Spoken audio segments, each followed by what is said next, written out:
The numbers told the story, they always do. It's one of those idiots who believe in analytics. This is a numbers game with Gil Alexander on VSiN. Good Thursday morning to you. It is a numbers game at VSiN, the sports betting network, VSiN.com, Game Plus, iHeartRadio, YouTube TV, and of course, Sirius XM Channel 158. Gil Alexander in San Francisco for the week. Kelly Bidlin in Las Vegas, of course. Do you say in Las Vegas? You say at Las Vegas? It sounds weird if you say at Las Vegas. In Las Vegas, yeah. Yeah. Mm-hmm. Yeah, we don't say that with football Circa. games, though, right? Yeah, right. You're right. Yeah. Well, let's not confuse Casino? ourselves already. We're 10 seconds into the show, okay? Am I at Circa or am I in Circa? I don't know. Maybe we should ponder that for 3 hours. Or am I in the VSiN studios at Circa? I could go with this for hours. So it's a little better than our pre-show conversation moments ago where Kelly told me that he and Dustin debated the best cheese last week, which is fascinating as well. Yeah, I don't know how much of that was on air or off air, but yeah, it was a debate. Yeah, it was fun. It is Thursday. You know what that means. Zach and Crack, Zach Cohen joins us to discuss any remaining tennis plays he has.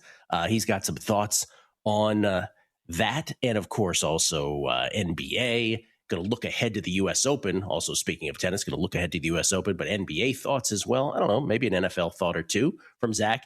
And the other part of the comedy duo of Zach and Crack, Bill Krackomberger, unscripted. Just because I'm in San Francisco doesn't mean he's not going to spend time in the studio with Kelly. So he will join us a little later, whatever on his mind. We continue our NFC division by division previews. We go to the glorious NFC South today, Kelly. That was fun. Yeah. Dive deep into that division. Oh boy. You know what? I've got more thoughts and more things to say about it, Gil, than after diving back in more yesterday than I really thought I was going to. So mainly about like one team. I have a lot of question marks, which shouldn't be a surprise to anybody. Yeah. A whole bunch. And it all starts with quarterbacks. Jeff Erickson. We have Nick Whalen on every week, co-host of Prop Points. And we lost touch with our buddy Jeff Erickson. So Jeff Erickson's going to be on today. He's got some MLB for the day. It's a really small day. Only 5 games in Major League Baseball. We'll also talk some NFL with Jeff as well. I was looking forward to getting together with him. And then, our producer, Danny Higgins, came to, just on his own sort of put together a nice little MLB trade deadline package for us, which we should dive into. The Major League Baseball trade deadline now 11 days away. And this is not a prisoner of the moment comment, because I realize this kind of happens in some form every year and has for a long time. But I don't remember a year where this many teams, 11 days out, you cannot determine if they're going to be buyers or sellers yet. Like, it's just they're too close to a playoff position to know the answer to it right now. But we'll dive into the biggest names, who might be a buyer, who might be a seller. We'll do all that. First, let's talk about tennis, and you've got some golf to talk about. Tennis, another 5 plays. I don't plan on it being 5 plays, but we've had 5 plays, I think 3 days in a row now on the show. One was in the books before the show started. Yannick Hanfmann takes down Sebastian Baez. Yannick Hanfmann, Kelly, is the German pronunciation of that, I would imagine. Minus 135 favorite. He beats Baez in straight sets. Currently being played. Tomas Martin Echeverry up a set on Ignacio Busse, the Peruvian. Don't really say that every day. The Peruvian tennis star, Ignacio Busse. So we're up a set there. We're on serve late in the second. Hopefully can get that plus 113 play on Tomas Martin Echeverry home.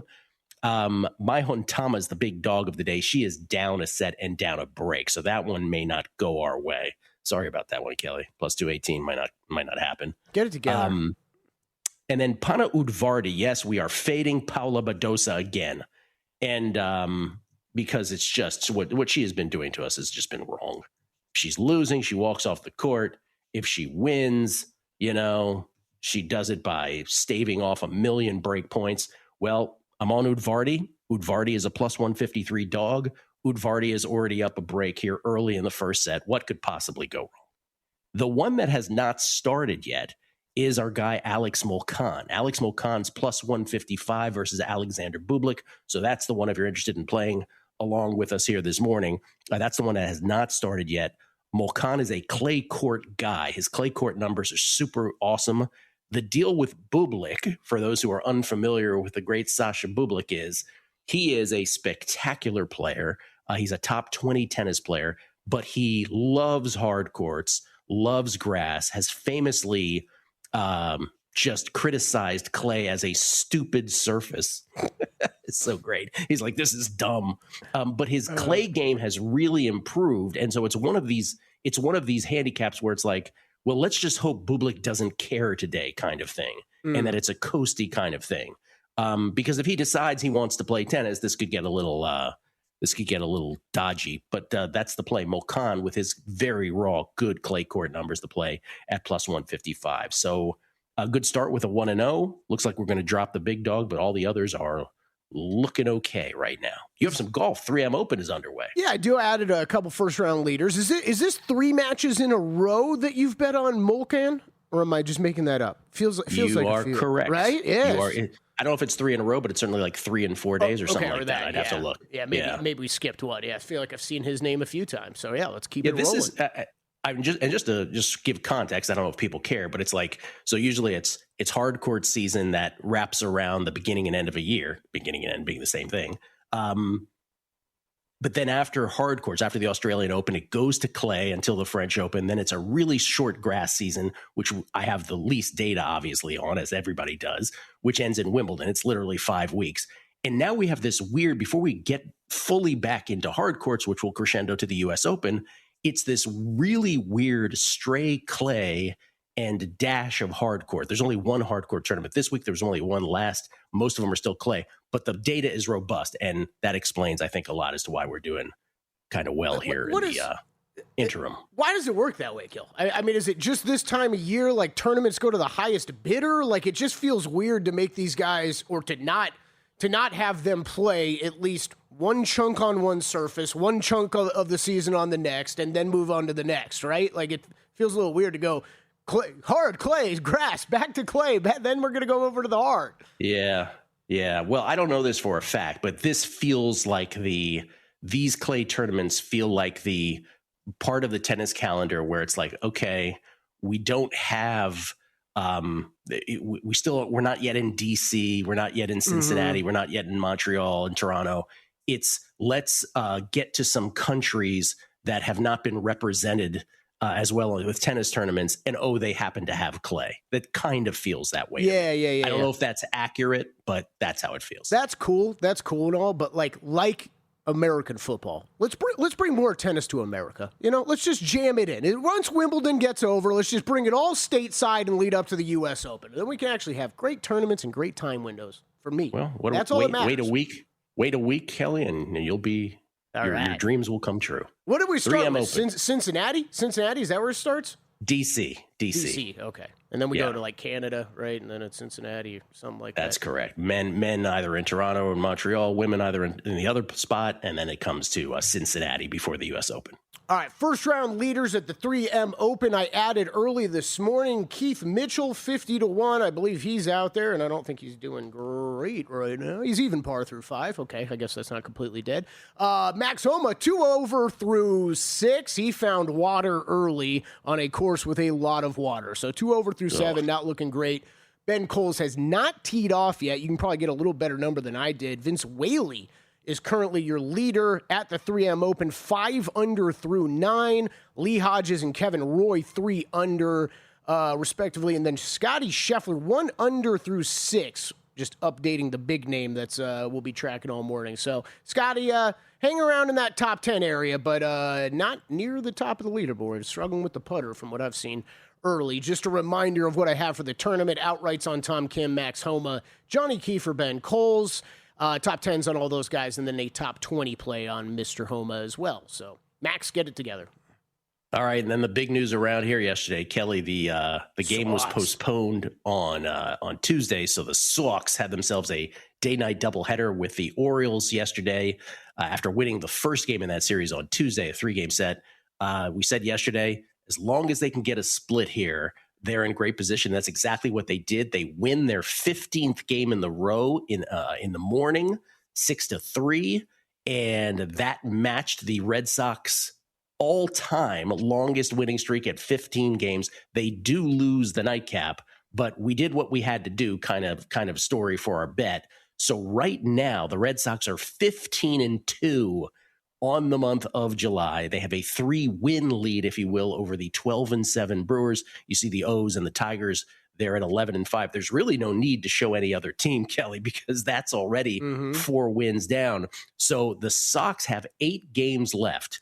3 at home this weekend. They're idle today. 3 at home this weekend against the Blue Jays. Then it's 4 at the Athletics in Sacktown, Bay Area and Backtown, Sacramento, the site of many a high-scoring baseball game, but also the site of the worst team in the month of July, the Athletics.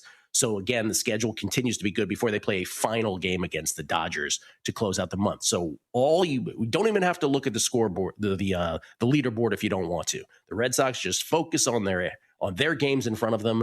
If we go 5-3, we win the month. If we go 5-3, we being the Red Sox, Kelly, of course, we're on the team now. Right, yeah. If we go 5-3 over that softy schedule, Red Sox guaranteed the win in the month of July and our 80-1 cashes. Now 5-3 assumes that the Brewers go undefeated, right, the rest of the way. More likely, the Red Sox are going to only have to go 4-4 or even 3-5. So this is set up beautifully. Let's just get it home. Let's not count it before it's done. Absolutely, man. You're in a good spot. Let's go. Let's finish it off. Red Sox here. A few more wins. Lock this baby up. Longest winning streak in the majors since when, Gil Alexander? Oh, I don't know. What's the answer to that? The the Cardinals in 2021 won 15 straight. I would not have been able to answer that. That's interesting. Okay. MLB trade line.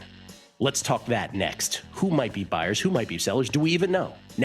You're here because you want an edge. That's what separates listeners from winners. But let's be real, mindset alone doesn't get bets home. Pros win because they've got the tools, the data, and the discipline. And now so can you. VSiN Pro gives you access to the same real-time insights the sharps use. No secrets, no fluff, just actionable info that moves markets. Tap the link and see why serious bettors are turning knowledge into profit with VSiN Pro.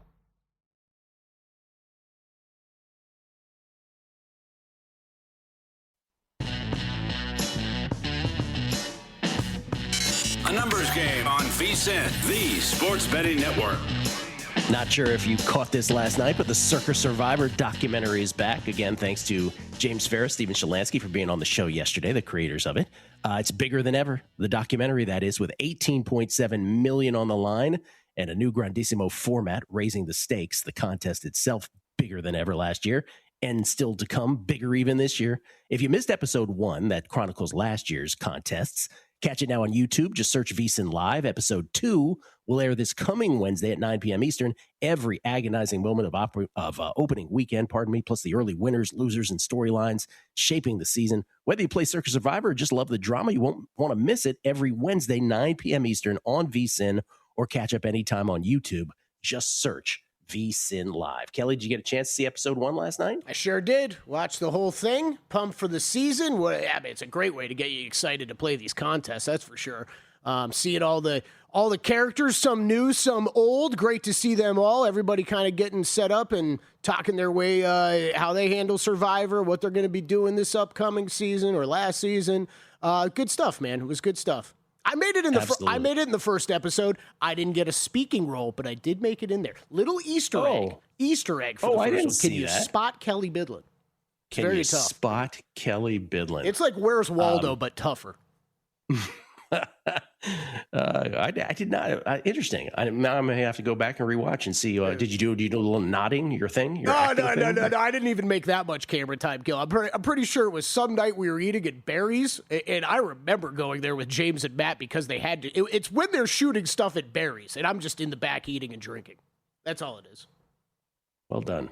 Do you get your SAG card for that? I don't know. That's a good question. Yeah, you're right. I should invoice those guys. All right, so here's the deliosis on this. The MLB trade deadline is in 11 days, August 3rd. To be precise, it's August 3rd at 6 p.m. Eastern, Kelly. So for those who love taking in like the MLB Network, that's the one day of the year where I'm locked into the MLB Network. They do a great job on trade deadline day. The biggest let's start with the individual players. Obviously, the biggest prize potentially, and I stress the word potentially in all of these, is Tarik Skubal, the back-to-back Cy Young winner in the American League.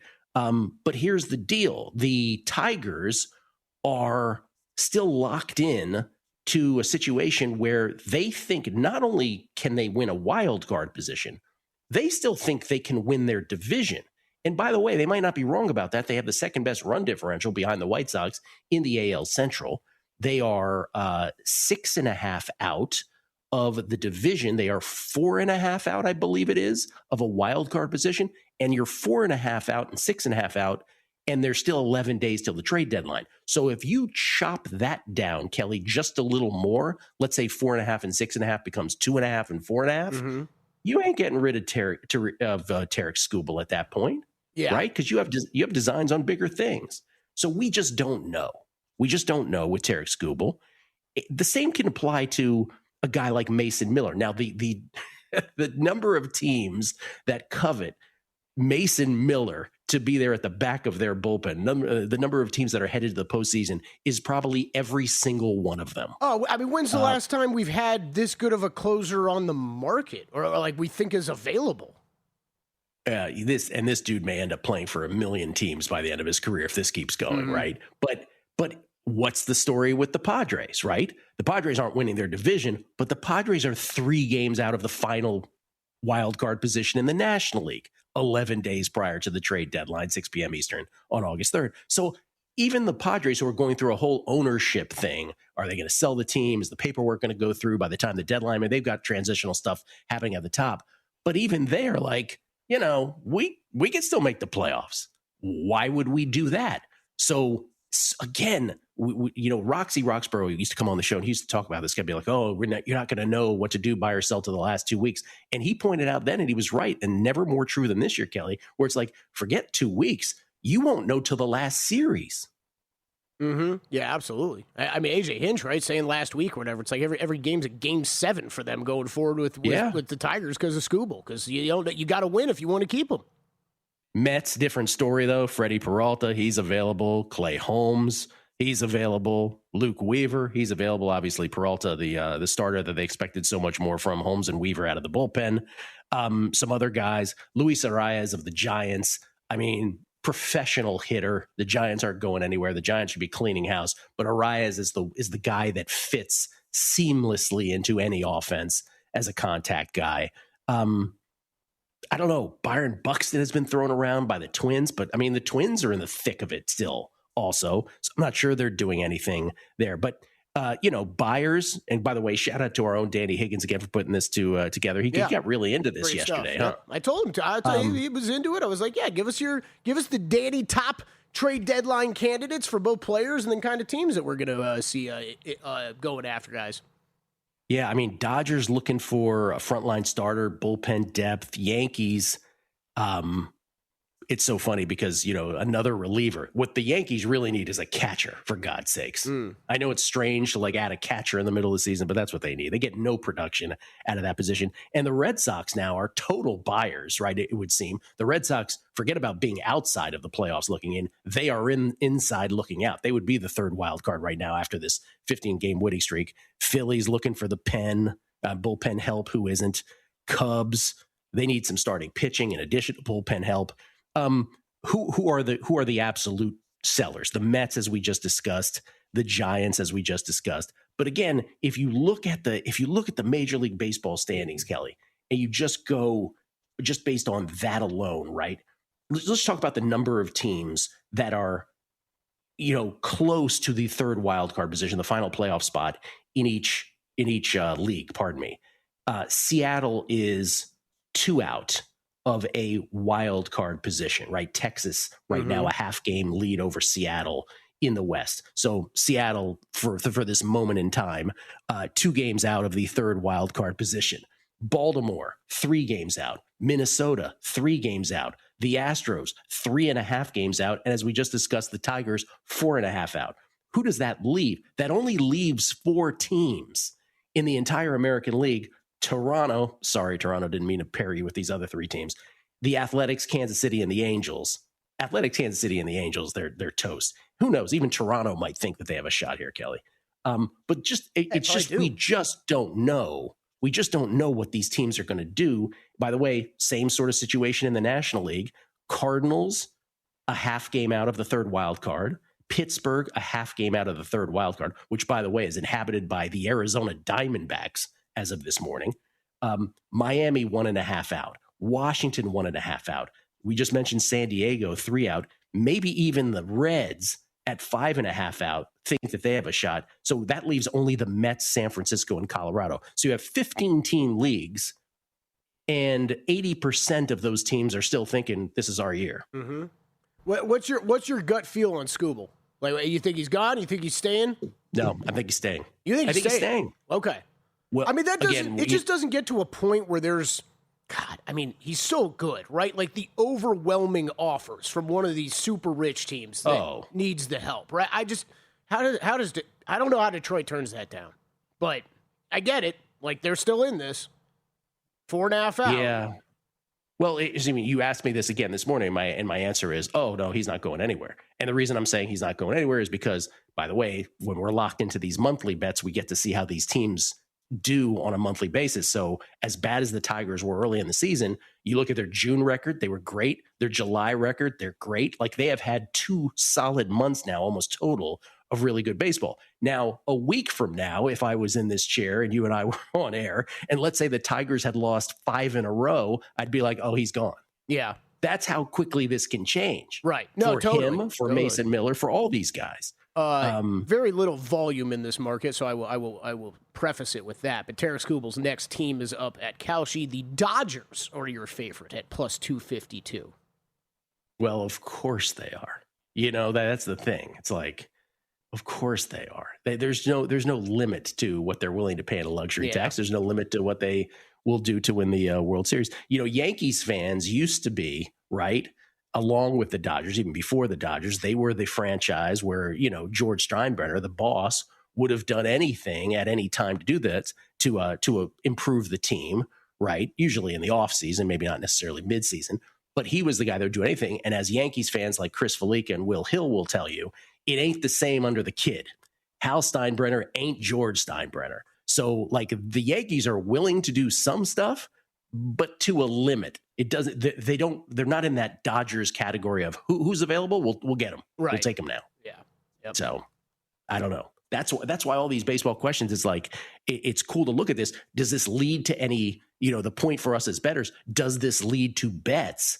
And so, right now, on the one hand, maybe the uncertainty takes you off making a bet. On the other hand, it's that very uncertainty that allows you to make bets like we did with the Red Sox in July, right? Mm-hmm. You need that uncertainty. If everything was certain, you know, you wouldn't have good numbers.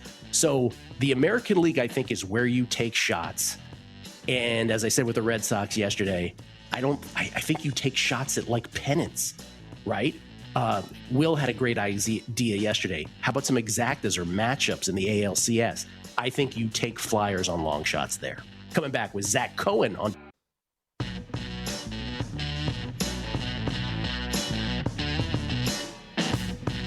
A numbers game on VSiN, the Sports Betting Network. 20 leagues, one mission. Just Win Bets Baby is your premier source for daily sports betting picks. They break down the data so you can bet with confidence across the entire sports calendar. Scan the QR code or visit justwinbetsbaby.com today and start betting smarter. With Just Win Bets Baby, the name says it all. Picks are bilingual, Kelly, English and Spanish. How about that? Yeah. And you were on that show once upon a time. So was Danny Higgins. So was our upcoming guest, I believe.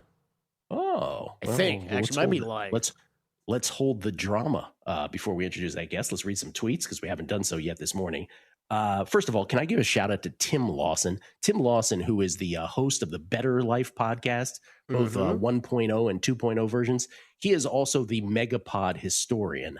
And so during the Megapod season, the Beating the Book Megapod, where Todd, Will, and I get together with a rotating guest every week, he goes back in history, finds out how many times that particular guest has been on. He does all kinds of deep dive on what they picked at that time, what they said, that sort of thing.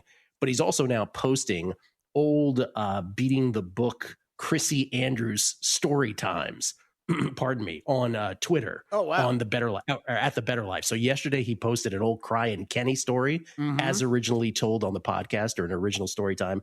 Today, the story time from 11 years ago that he posted is the How Many Is Nil story. For those who know, you know. Chris, Wildly entertaining. Chrissy with a new book out, right? Chrissy with a new book. Is this Chrissy? Yeah, he texted me the other day. He's like, "Come by." I'm like, "Oh, I'm not in Las Vegas to pick up a copy." Is this the one? This is the Life one, right? Yes. So I believe so. there was then one day, then there was then one year. This is then one life. So this is. I can't wait to read this one. I don't. He's a bit of an author, right? Yeah, he really is. I believe he's selling it privately though. Just go to his Twitter page. I know he's been Go to his Twitter. Yeah, he's been tweeting about it. Go to Chrissy's Twitter at Andrews Sports to find his new offering. By the way, he wrote a novel too. Like, it's not just nonfiction. He wrote a novel, which was great. Mm-hmm. Buddhist Man Kelly is in the VSiN Live studio next to the Mega Bar, overlooking Circa Sports at Circa Las Vegas on Fremont Street, within walking distance of Bar Canada, adjacent to a supply closet full of production staff upstairs, inside. That was extremely well done. Extremely well done. Buddhist. Good job, Buddhist. Thank man. you. You've been slacking recently. I just made up for it. What are those? Our preposition game is bad, is what we're saying, I guess? Yeah, I guess. The preposition game, Kelly. Mm-hmm. No Emu Doug. If we all agree to say that LeBron is better than Mike in unison and acknowledge that Bronny is an NBA star in waiting, do you suppose he will retire for us? Fingers crossed, because he's not. But we can record it for his driveway music like Nance does the Masters. Yeah, Jim Nance famously, and one of the great details ever shared by Michael Lombardi, Jim Nance plays the Masters music in his driveway where he lives over there at Pebble Beach. That's awesome. Drive into his driveway, you hear the Masters music, that calming music. Hello, friends. This is from Mako, Shades of Mako. Diving back into contests, looks like no twists at Circa. Is that accurate? No new twists. Correct. No new twists. It's still Thanksgiving and Christmas, right, Kelly? No new twists on any of the contests. As far as I'm aware. Vegas, as far as I'm aware. Las Vegas 514. Yo, which planet did you land on riding that Circa Survivor rocket you were riding in? Who was the astronaut that floated by? Needed to add facial scruff to your animation character. Loved the first episode. Not sure what any of that means. Okay. No idea. All right. No idea. Aya Oya S69. As a Tigers fan, I would love to see Scooble not be traded. The big caveat is the Tigers better sign him long-term and not be cheap. All Tigers fans do not want to see another Ohtani where the Angels got nothing in return. And there you go. There you go. And by the way, Brosek says, can you take your phone off the desk? He can hear it vibrating. Yes, I will do it. Sorry about that. Sorry. My bad. Yeah, Scooble's got some Giannis vibes going on right now, you know? Like it feels like the whole fan base wants him to stay, but you got to sign him long term. Are you willing to do that? Zach Cohen joins us now, courtesy of the Progressive Guest Line. He's the glue, or part of the glue that holds this whole operation together. You can follow him on Twitter at BettingOnX. Zach, good morning, sir. Good morning. How you guys doing? Doing very well. Do you care about LeBron at this point? Do you have any interest in the subject, or even if you do or don't, do you have any inkling where he ends up?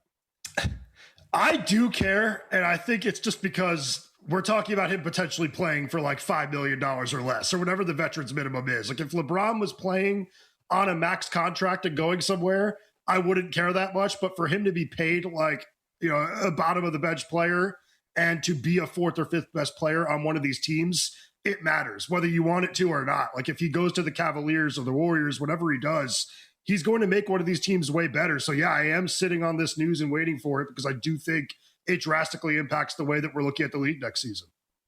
You are the host of Hardwood Handicappers. You still do it in the off season, Zach? Yes? Yeah, we're doing it like once a week. I don't know if we're going to do it this week. We're kind of waiting to do like an emergency LeBron episode. So that's maybe the most annoying part about it, is that we've been sitting on this waiting to do one, and we just have no idea when we're going to do it. But yeah, we are doing it throughout the off season. Scan the QR code on your screen if you want to subscribe to Hardwood Handicappers. Then rate and review. And sometimes Kelly shows up for one of those, and JVT. That's right. Sometimes when Zach invites them.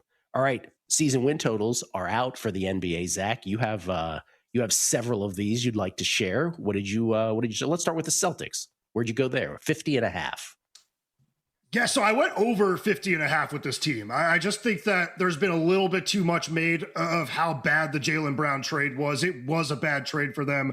I've talked about this on the podcast. I've probably talked about it with you guys a little bit, but I think if you just compare this year's team to the team that we saw at the start of last season, it's a better team today than they were to start last season. I think that, Jason Tatum's going to be healthy after having a full offseason to recover. He was healthy towards the end of last season. And I do think that Paul George has quite a bit left in the tank. So I just kind of look at this team, and I think that the talent is a little bit too good for us to rule out another 55 to 60 win season. And I kind of think that there was an opportunity to buy the dip on this team after the Jaylen Brown news, because I still think this team is a title contender. If you look at what they've done outside of just the Brown for George swap, they did upgrade the center position, which was a huge problem for them in the postseason last year.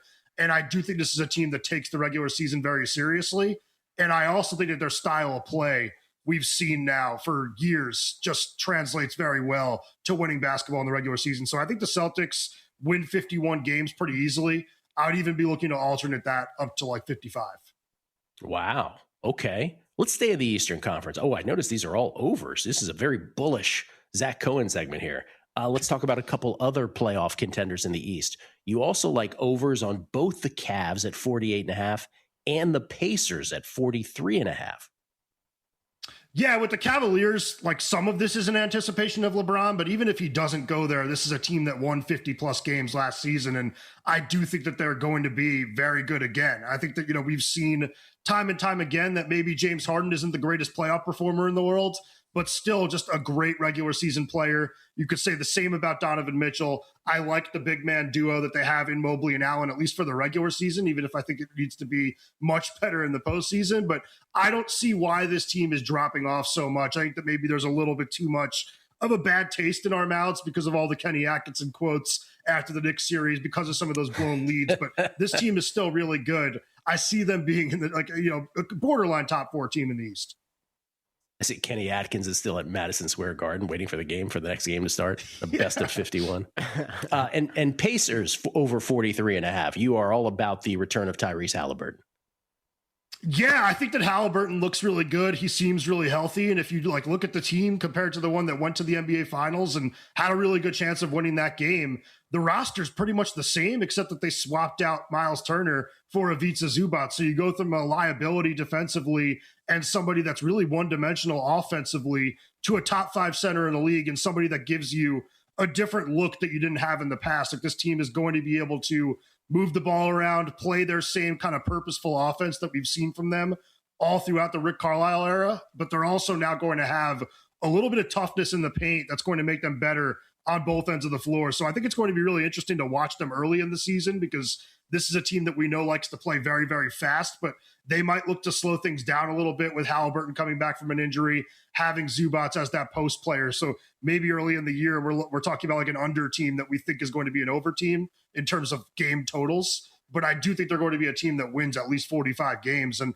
if Halliburton is truly healthy, they could easily win 50 plus. Yeah, I love this one, Zach. This is one I'll probably be in on as well. Haven't bet it yet, but I think that makes a lot of sense. And multiple of these teams that we're going to be talking about this offseason, right, where it's a completely different looking team, also add on completely different intentions, aspirations for what they're going to be doing this season and playing for, and not tanking.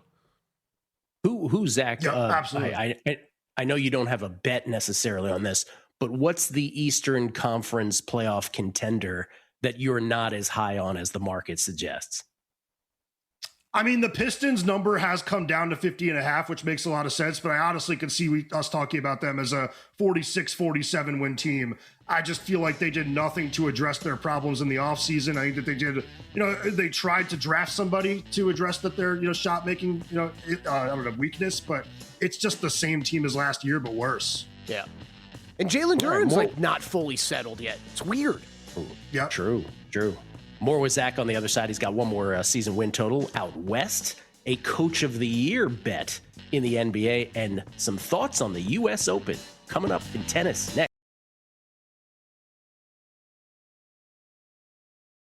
Work.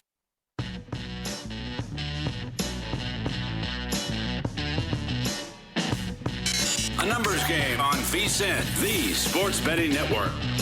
The NFL preseason is only a couple weeks away, and the smart money's already moving lines. Lock in our football special for just $175 before the price goes up next month. You'll get instant access to the VSiN NFL betting guide to help you attack futures, win totals, and player props. Plus, We're including the new Fantasy Life Fantasy Football Guide with over 425 player profiles, projections, and rankings to help you prep for your fantasy draft. Sign up now and you get full VSiN Pro access across every sport through the Super Bowl. That includes daily best bets, real-time betting splits from DraftKings and Circa, AI-powered prop projections, and 24/7 video on the VSiN Watch app. Head to VSiN.com/subscribe now. That's VSIN.com/subscribe. Gil Alexander in San Francisco. Kelly Bitlin back in Las Vegas. We get tweets beating the book. Willie B. Benton. Gil, your viewing audience needs to know that if that Udvardy Badosa match is they may want to watch this match kind of match. Yes, it absolutely is. I should have said that. I go, you may want to watch this match. I usually say that, but yes, it absolutely is. Also, please let Todd Wishnev know that the Hogan's Heroes theme doesn't tickle my fancy, but Green Acres and Oklahoma themes, unbridled enthusiasm. Yeah, Todd brought up Hogan's Heroes yesterday. Green Acres, come on, jam, absolute jam. Primetime Leon Sanders, yo, hey man. For some reason, whenever I hear Fezzik's catchphrase of "What's this?" I hear your mom's voice asking, "Wait, what's this?" Congrats again on your Red Sox cash this month. No chance it can lose. Peace and love. Why are people doing this? Why is it, the jinx is on? Scotty, Leisure Suit Kobe, FYI, Gil, I caught that reference. Nicely done. Thank you. I'm glad you did. Hey, I did too. You use it regularly. I do. I do Bay Area and back down a lot. Yeah. Super Jerk, not happy that we dared to talk about LeBron James for 90 seconds. I'll just leave it at that. And Las Vegas 514, yo, you were an animated character riding in a rocket ship in episode 1. Did I watch the correct episode of Circa Millions Quest for 18.7 million? I sure hope so. Sheesh. Yeah, I don't know what that was. I was kind of having the same thought, but okay. Yeah. I'm not sure what that was about. Zach Cohen is kind enough to join us here for segment number 2. Zach, before we get to the U.S. Open in tennis, a couple more basketball things. You did have, so we have the over on the Pacers, the over on the Celtics, and the over on the Cavaliers, their season win totals in the Eastern Conference. We have one over on a Western Conference team, and it seems to be a very popular one. Yeah, I have the Jazz over 34.5. I've heard you guys talk about this potentially going up to like 38.5, 39.5 by the time the season starts, and that wouldn't surprise me at all. So it's an over for me still at 35.5, and I would still play this at 36.5. I don't know. It feels like one where we all have it, so what could go wrong? Right. But I do think that this team is just going to be really, really good in the regular season, at least compared to last year. I do think that the Walker Kessler move took some wind out of the sails. Like, this is a team that I was thinking about potentially taking to make the postseason, and I thought they'd actually be a factor in the postseason with Kessler. Now I just look at them as a decent team, but I still think that they're going to go over this total. I feel like to have the ability to play 5 out the way that they're going to, it's going to be really tough to cover. I think that Will Hardy is one of the best NBA coaches in the league and is just now going to get an opportunity to prove it. And I think that playing in Salt Lake City is very difficult and has presented a lot of challenges for teams in the past. So now that this team is going to be trying to win, I think we're going to see just a complete, flip of the switch here. Yeah, Gil, I'll tell you, man, it is. Zach's right. I'm getting those vibes of too many of us loving it, and it's a little scary, Zach. I updated all these win total numbers this morning. There's been a lot of movement on this board, and the Jazz aren't one of the ones so far. They've got up like 1 win. Like, the Grizzlies went up like 6 wins. Like, some of these teams have moved a lot. The Mavericks opened at 40.5 or down to 35.5 at DraftKings. It's been a lot of movement. Jazz not necessarily one of them. So, yeah, I hope so. Yeah, it's a little terrifying when we all have it. Jazz 35.5 right now, as we're showing on the screen. You mentioned Will Hardy. This came up last week because we all know all the 32 coaches in the NFL. And Will and I specifically, we've had this discussion about baseball where when we were kids, we could name every baseball manager. And now, even when this is our business, like, I don't know if I can name all 30 Major League Baseball managers. It's starting to feel that way in the NBA with head coaches, with some of these lesser teams where you're like, wait, who's the coach of the Wizards? Who's the coach of the Jets? This kind of thing is sort of creeping in. But you do have a coach of the year bet, and we're all familiar with this coach. I'm surprised at this. Yeah, I added Ime Udoka at 25-1 yesterday. I mean, part of this does go back to the fact that I do think the Rockets are being slept on heading into the season. I have a ticket on the Rockets to win the NBA title at 60-1 already, but I do think that the narrative last year towards the end of the season was that Udoka did a really poor job with that Houston team. But I just kind of think that a lot of people forgot there were a lot of injuries that team dealt with. Fred VanVleet was out for the entire season. Steven Adams missed most of the year. Both those guys are supposed to be back for day one this season. And I do think they're going to be a really tough team to play against this year. And you kind of add in the fact that they brought in one of Udoka's guys in, Marcus Smart, on a cheap deal. Smart played really well for the Lakers last year. This is just a team that is crazy deep. They're long, they're tough. I feel like we're just letting kind of last year's bad news and narratives kind of shape the way we're thinking about this team this season. But if you looked at what we thought about them heading into last year, we all thought that was going to be a team that pushed for a Western Conference, championship appearance. And I think that it's very possible that they end up there again. I kind of think that they are the best of the tier 2 teams in the West. All right, let's transition to tennis here. You don't have any more tennis. For those wondering, hey, does Zach have any tennis plays left today? You do not. You shared before the segment. But you do have some thoughts on the U.S. Open. We still have one more slam to come. The U.S. Open starts at the end of August. And as tennis so beautifully does, has the decency to have the final, the men's final, the very first Sunday of the National Football League season. It's just a beautiful thing how tennis just perfectly fits around our love of the National Football League. Let's start with the men's side. We assume Carlitos is playing, but Jannik Sinner is the favorite at -165. Then it's Carlos at +175. Everybody's starting with Zverev and Djokovic. Zverev and Djokovic 11-1 and 12-1. Beyond that, and it's sort of the usual suspects. How do you view this? Yeah, so it's really boring, but on the men's side, I still think that there's value to be had on Jannik Sinner. There's a -140 out there right now, and I just feel like whether that is Carlos playing and not being 100% or Carlos not playing at all, I think Sinner is the best player on the planet, and I do think that he's going to end up winning the U.S. Open. I feel like he answered a lot of questions at Wimbledon. We kind of looked at that run and we thought it was unimpressive, which it was. I don't think he played really well until the semifinals against Djokovic, and then the final against Zverev was closer than it's been between the two of them, which credit to Zverev, by the way. But I do think that the question that Sinner answered was, can he handle the heat and can he handle 5-set matches? Because he was not able to do it at Roland Garros, but he was able to do it in London. So I do think that he did, some good work on his fitness. I have less doubts about him being able to kind of handle the heat and humidity in New York for the U.S. Open. So I do think this is going to be another title that he wins. Yeah, and I'm just sort of thinking, I'm like, okay, who won? Okay, Carlos won the Australian. It seems like forever ago. Carlos won the Australian. Sasha Zverev famously winning the French, his slam. Jannik winning Wimbledon. So I don't know if we're going to have 4 different winners, but Jannik trying to win the back half of the slams. What is the Alcaraz timeline here? Are we not going to see U.S. Open still in question? 1, and then 2 is, are we not going to see him before that for sure?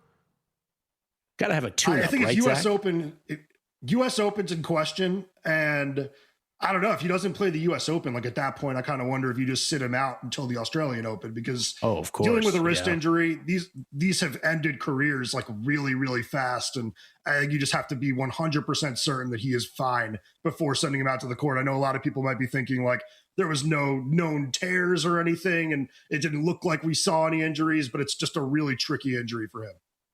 Yeah, and I think ideally he plays at least 1 tune-up, Kelly, like in Cincinnati, right? But I think Zach is correct. If he doesn't play the U.S. Open, there's no need to try to play the ATP finals. No one cares, Okay, the women's side, much more interesting. I mean, throw them all up in the air. Who do you got here? Yeah, this is why I wanted to talk to you about this, to be honest. I just feel like we have a full year's worth of data right now. You kind of look at Tennis Abstract's ELO ratings, and it says that the top 3 players in the world this season have been Marta Kostyuk, Linda Noskova, and Karolina Muchova. Those players are further down on the list, so I'm going to take some darts and flyers on those players. I know that it's probably unlikely that we'll see Noskova win again, but she is number 2 in ELO rating. I think that if she's serving the way that she did at Wimbledon, no one could beat her. So I thought that was a really impressive showing from her. But yeah, I think that there's just a little bit value a little bit further down the board, and I don't think I'd be jumping on any of the favorites here. Yeah, we didn't really talk about this because I was off, but Noskova's steely win in the finals against Muhova. We had the over, so I ended up winning that bet because Muhova had this great comeback in the second set. But the fact that Noskova was able to just stand her ground at that point was such mental fortitude. I thought that was just incredible from her. We'll have plenty of time to talk about the U.S. Open, specifically on the women's side, between now and the end of August, because we'll form our thoughts a little more carefully as the data comes in. At least I will on that side. Thank you, Zach. Appreciate it. Thank you. Zach Cohen, everybody. Always solid as ever. How about the NFC South? Can I interest you in that? Next on A Numbers Game.